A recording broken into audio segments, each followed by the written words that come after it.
Beberapa hari yang lalu, banyak netizen Indonesia yang mengkritik KDM.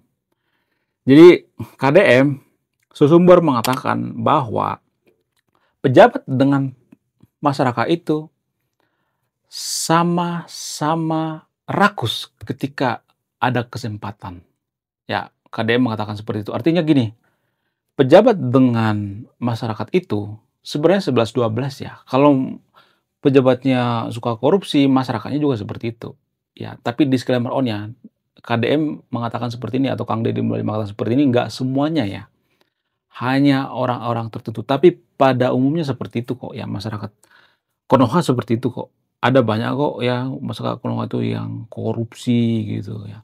Dan ini juga berdasarkan pengalaman daripada KDM itu sendiri ya. Ketika dia wakil bupati, ketika dia masih belum terkenal seperti sekarang ini, dia sering keliling gitu, dia memperhatikan karakter-karakter daripada masyarakat.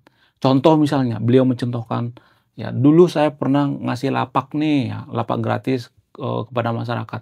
Nah ternyata lapak ini disewain dan dia jualan di trotoar, kemudian dia ngambil lagi lapak lagi yang bukan hak dia gitu, diperbanyak lagi lapaknya, ya dikasih sama keluarganya, dikasih sama itu dan lain sebagainya. Nah yang jadi pertanyaan, kenapa bisa seperti itu? Kenapa orang Indonesia itu, ya, mohon maaf ya, sangat doyan yang namanya korupsi. Ini kan termasuk korupsi juga ya. Walaupun dia sayang dengan keluarganya ya, misalnya nih dikasih lapak ya, lapak jualan maksudnya. Terus dia akan mengambil hak orang lain misalnya, mengambil hak jalan misalnya atau trotoar, terus dikasih sama keluarganya, dikasih sama tetangganya dan lain sebagainya. Ya, yang jadi pertanyaan, kenapa bisa seperti itu? Apakah ini salah gitu? Jadi kita akan bahas atau kita akan pecahkan masalah ini dari sudut pandang antropologi ya. Kenapa orang Indonesia itu rela korupsi demi keluarga gitu. Ini termasuk melindungi keluarga kan. Kenapa orang Indonesia itu sangat suka yang namanya korupsi demi keluarganya, demi kekeluargaan. Apa alasannya? Kemudian yang kedua ya, saya melihat demo DPR kemarin tuh gagal total ya. Jadi nggak terarah gitu, nggak konsisten. Apa sih tujuan daripada demo itu nggak konsisten, nggak terarah gitu.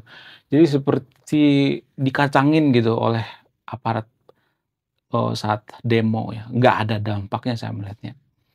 Nah yang jadi pertanyaan, kenapa demo kemarin itu gagal total, apa alasannya? Kemudian ya kalau saya perhatikan ya, kalau misalnya DPR itu dihapuskan di Indonesia, apakah itu akan berdampak pada berkurangnya yang namanya korupsi di Indonesia? Sementara ya pemerintah dan masyarakat itu 11-12. Artinya gini ya, pemerintah itu bersumber dari masyarakat. Jadi kalau masyarakatnya suka nyolong gitu ya, tidak jujur, maka pemerintahnya juga seperti itu, suka nyolong dan tidak jujur gitu. Kemudian kenapa DPR itu suka yang namanya korupsi? Apa alasannya? Apakah karena mereka ketika mencalonkan DPR itu mereka butuh dana yang sangat besar untuk kampanye gitu. Sehingga mereka nggak mau rugi ketika menjabat, mereka mengembalikan dana gitu, dana-dana yang mereka dulu utangin misalnya waktu kampanye. Ya, jadi mereka korupsi untuk apa? Untuk menutupi itu. Mereka terpaksa menutupi utang ya dengan cara apa? Dengan cara korupsi. Apakah ini berpengaruh atau tidak? Menarik untuk kita bahas. Bagaimana caranya membubarkan DPR? Apakah dengan cara demo atau tidak? Bagaimana tekniknya untuk membubarkan DPR ini? Aku ada teknik loh guys, tapi jangan ditiru ya. Jangan ditiru, jangan mengatakan bahwa saya memprovokasi yang nonton video ini, bukan ya. Jadi saya itu punya eee, trik atau ide gitu, gimana cara membubarkan DPR. Salah satu cara yang paling masuk akal itu adalah ketika pemilihan DPR, jangan coblos, jangan ke TPS gitu. Tapi sama aja ya sebenarnya ya. Masyarakat kita kan kalau disogok 200.000, 300.000, dikasih amplop, mereka mau-mau aja tuh ya kan. Jadi susah emang ya menghilangkan korupsi di Indonesia itu sudah sangat sangat mendarah daging gitu. Sudah masuk ke tulang-tulang gitu, sudah masuk ke DNA masyarakat Indonesia sendiri sudah ribuan tahun yang lalu seperti itu ya. Jadi kalau cara gampang gitu untuk membubarkan DPR itu jangan mau memilih DPR ya. Itu teknik yang paling jitu ya menurut saya pribadi ya. Share video ini ke teman-teman kalian ya biar mereka eh, tahu ide yang saya sampaikan ya. Tapi saya tidak nyuruh ya, ini cuma ide saya ya. Dan saya juga ya kalau boleh jujur saya tidak pernah yang namanya memilih DPR ya, nggak pernah. Nggak pernah saya mencoblos DPR. Saya golput, tapi saya tidak ngajak-ngajak golput ya. Ya, kemudian kenapa KDM ini dihujat gitu? Padahal kan pada faktanya masyarakat Konoha itu 11-12 kodok dengan pejabatnya. Kalau masyarakatnya suka nyolong, suka korupsi, masyarakat suka yang namanya nyogok polisi ketika di tiang, ya kemudian waktu di sekolah suka mencontek, tidak jujur, ya melawan arah, ya lampu merah, buang sampah sembarangan dan sebagainya, maka pemerintahnya juga seperti itu. Karena pemerintah itu produk daripada masyarakat, guys ya. Jadi saya setuju dengan apa yang dikatakan oleh Kang Deddy Mulyadi ya. Masyarakat kita dengan pemerintah itu ya 11-12 ya. Ketika dikasih kesempatan, porsi serakahnya itu sama aja sebenarnya, mau pejabat kayak mau masyarakat kayak ya. Cuman masyarakat kita itu nggak dikasih kesempatan untuk menjabat ya. Kalau mereka dikasih kesempatan mereka juga akan korupsi ya. Nggak semuanya tapi ya, tapi rata-rata seperti itu kok kalau saya perhatikan ya. Jadi orang-orang yang teriak anti korupsi ya, bubarkan DPR ya. Nggak semuanya tapi ya, orang-orang yang teriak tentang hukum matang koruptor ya, kemudian perampasan aset dan sebagainya karena mereka nggak kebayang aja ya.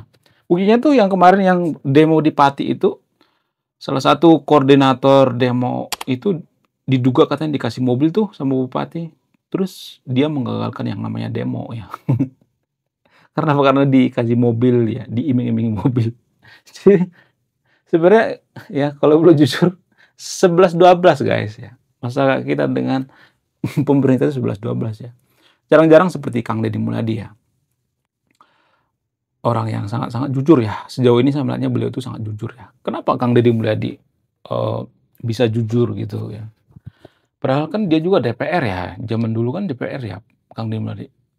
Saya melihatnya Kang Deddy Mulyadi ini jadi DPR itu tidak terlalu banyak mengeluarkan yang namanya duit gitu. Sehingga ketika dia menjabat jadi DPR itu dia fokus gitu ngurusin rakyat. Nggak terbebani dengan apa? Dengan utang misalnya gitu. Ya banyak tuh ya DPR-DPR di Indonesia itu kalau mau jadi pejabat itu mereka utang dulu gitu. Ya mereka sudah menjamin mereka menang ya karena apa? Karena mereka nyogok masyarakat dikasih 200-300 ribu per orang. Nanti sokok saya ya, nanti coblos saya ya dan lain sebagainya. Jadi secara tidak langsung kalau misalnya nih modal mereka itu 10 miliar atau katakanlah 5 miliar ya. Sementara gaji DPR itu berapa? Ya sebulan kurang lebih katakanlah 50 juta gitu ya, sama tunjangan-tunjangannya ya. Apa cukup ya? Cuma 5 tahun ya. Bermiliar-miliar untuk mengembalikan duit yang modalnya ini. Itu yang jadi permasalahan gitu. Solusinya apa? Solusinya ya lebih baik pemerintah mendanai gitu, 3 partai gitu ya. Misalnya nih ada DPR yang nggak punya duit ya, partainya mendanai atau pemerintah mendanai, dikasih misalnya nih per orang ya daripada kamu nanti korupsi dikasih aja misalnya 20 juta, budget kamu 20 juta ya, nggak boleh lebih dari 20 juta ya, kalau lebih berarti kamu dihukum, ya harusnya seperti itu ya. Kemudian ya kalau saya perhatikan ya seperti yang dikatakan oleh Kang Deddy Mulyadi ya, masyarakat kita itu 11-12 gitu. Sama serakahnya pejabat dengan masyarakat kalau masalah korupsi ya. Kenapa bisa seperti itu ya? Seperti yang dicontohkan oleh Kang Deddy Mulyadi, ya saya dulu pernah ngasih lapak ke warga saya, kemudian lapak ini disewain, kemudian nanti ambil punya orang lain gitu, dikasih sama keluarganya, dikasih sama adiknya, kakaknya dan sebagainya. Jadi intinya dia korupsi demi kekeluargaan. Secara antropologi ya, kenapa bisa seperti ini? Secara antropologi itu karena masyarakat kita itu adalah masyarakat yang kolektivitas ya, masyarakat yang berkelompok-kelompok. Itulah alasannya kenapa banyak ya masyarakat kita itu demi keluarga mengorbankan yang namanya kebahagiaannya. Contoh misalnya, contoh kecil ya, kalau misalnya ini keluarga mengatakan ya, kalau kamu kuliah, kamu ngambil jurusan ini aja, misalnya nih, eee, kamu ngambil jurusan hukum aja gitu, padahal dia nggak berminat sama hukum, tapi demi keluarga, ada tuh yang ngambil jurusan hukum, banyak tuh yang ngambil jurusan hukum. Ya, ini karena apa? Karena demi kekeluargaan ya, demi bapak, ayah, ibu, kakak, ya, tetangga dan lain sebagainya. Jadi rata-rata orang Indonesia seperti itu ya, demi keluarga gitu. Oh, bapak saya ngomongnya seperti ini, saya harus pilih jurusan ini karena jurusan ini nanti, banyak lowongan kerjanya. Sementara ya bisa aja kita nggak berminat dengan hukum, bisanya kita berminat dengan olahraga mungkin atau kita berminat dengan ekonomi mungkin, tapi ya karena keluarga kita menyuruh ya, sehingga kita ya secara terpaksa kita ngambil jurusan hukum, ya. Jadi secara tidak langsung kita tidak menikmati yang namanya kuliah itu sendiri, karena apa? Karena kita nggak pengen jurusan hukum, tapi karena masalah keluarga, karena ya desakan dari keluarga, sehingga kita ngambil jurusan itu. Itu salah satu contoh bahwa orang Indonesia itu lebih mementingkan yang namanya kekeluargaan daripada masalah individualis ya, atau, masalah pribadi gitu. Nah, karakter seperti ini tidak boleh dibawa ketika kita di masyarakat gitu, nggak boleh. Nggak boleh, guys. Kalau misalnya nih ada seorang pejabat nih ya, DPR atau bupati, gubernur misalnya, bisa aja si bupati ini kalau dia mementingkan kekeluargaan misalnya, PNS atau stafnya di kantor semua itu keluarganya. Ada tuh yang seperti itu. Karena apa? Karena dia tidak bisa membedakan masalah privasi, mana masalah publik. Ya, masalah kekeluargaan itu adalah masalah privasi, bukan masalah publik. Ada banyak tuh ya. Sama halnya dengan kasus daripada yang dikatakan oleh Kang Deddy Mulyadi ya. Kalau misalnya ada orang yang jualan nih, dia melihat adiknya pengangguran misalnya atau, keluarganya pengangguran, kakaknya, saudaranya dan sebagainya, maka dia mengorbankan dirinya demi keluarga. Padahal ini kan nggak bagus ya, dia menyerobot lahan pemerintah misalnya, menyerobot lapak orang lain misalnya. Padahal kan nggak bagus. Jadi dia nggak bisa membedakan mana masalah privasi, mana masalah publik. Kalau dia jualan di ruang publik itu berarti itu masalah publik, bukan masalah pribadi lagi gitu. Ya makanya banyak pedagang-pedagang di Indonesia itu berdagang di trotoar, karena apa? Karena mereka merasa bahwa ya ya ini milik kita semua gitu, bukan milik publik gitu. Trotoar itu milik, pribadi bukan milik publik gitu. Jadi kita tidak bisa membedakan mana masalah publik, mana milik pribadi, nggak bisa.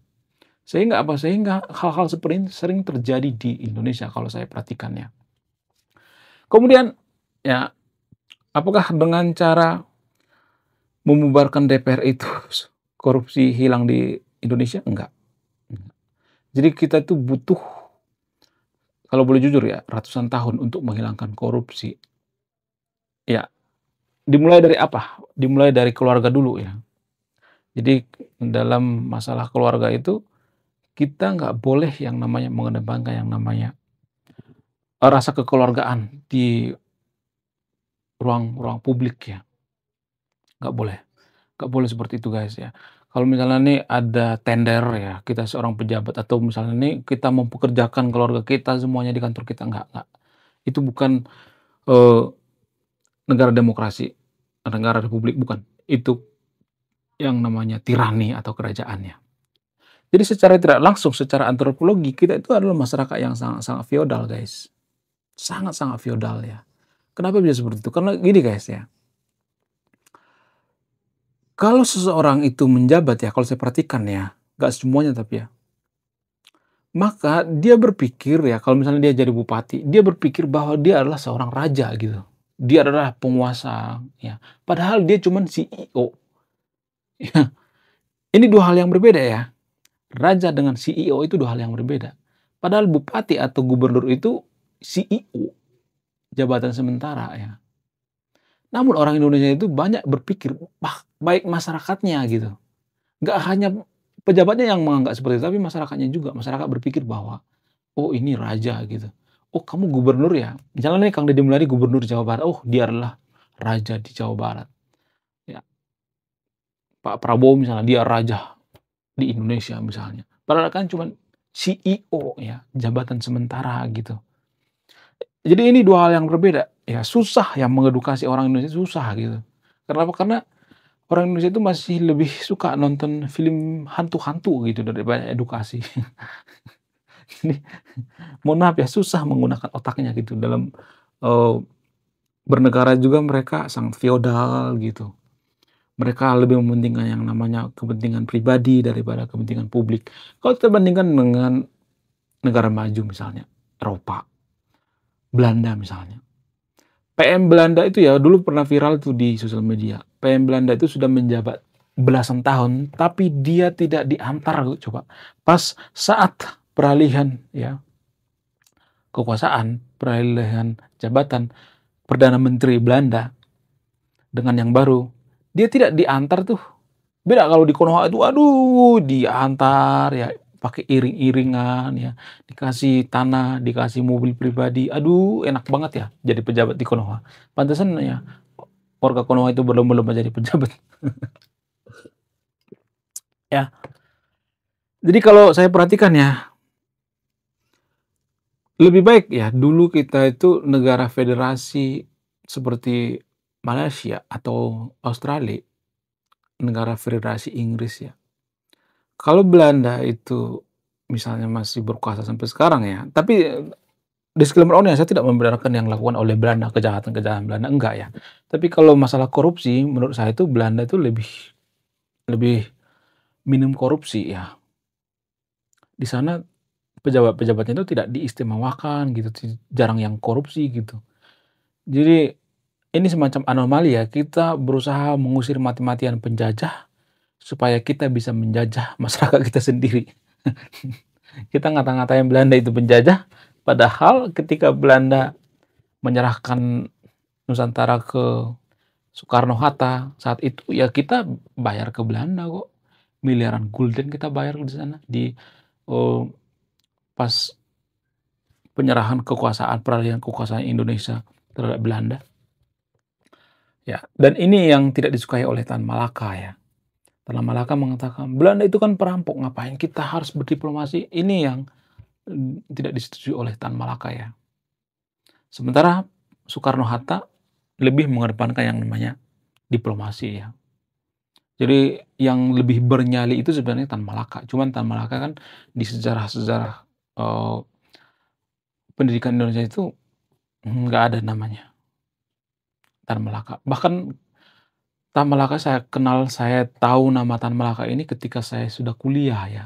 Dosen saya itu semester pertama mengatakan Tan Malaka. Dia yang pertama kali mengenalkan Tan Malaka kepada saya. Dia mengatakan Tan Malaka itu adalah, eee, pahlawan Riau. Karena di Riau itu nggak ada pahlawannya, sehingga ya Sumbar memberikan Tan Malaka itu sebagai pahlawan Riau. Kebetulan saya dulu sekolah di Riau, jadi sedikit banyak saya tahu tentang, pahlawan-pahlawan di Riau, kemudian, eee, budaya-budaya di Riau saya mengerti guys ya. Saya paham sedikit banyak ya. Ya, dan di situ saya sangat heran ya, di Riau itu ya saya juga nggak tahu kenapa ya, nggak semua sekolah tapi ya, di sekolah-sekolah di Riau itu, waktu saya di Riau itu, mereka memaksakan yang namanya menggunakan kerudung ya. Saya tidak menyebutkan sekolahnya di sini ya, tapi ada banyak tuh sekolah-sekolah di Riau yang memaksakan memakai kerudung ya, ada tuh ya. Oke, sekian video ini, terima kasih sudah menyimak dan memahami. Saya kaum intelektual, salam rasional.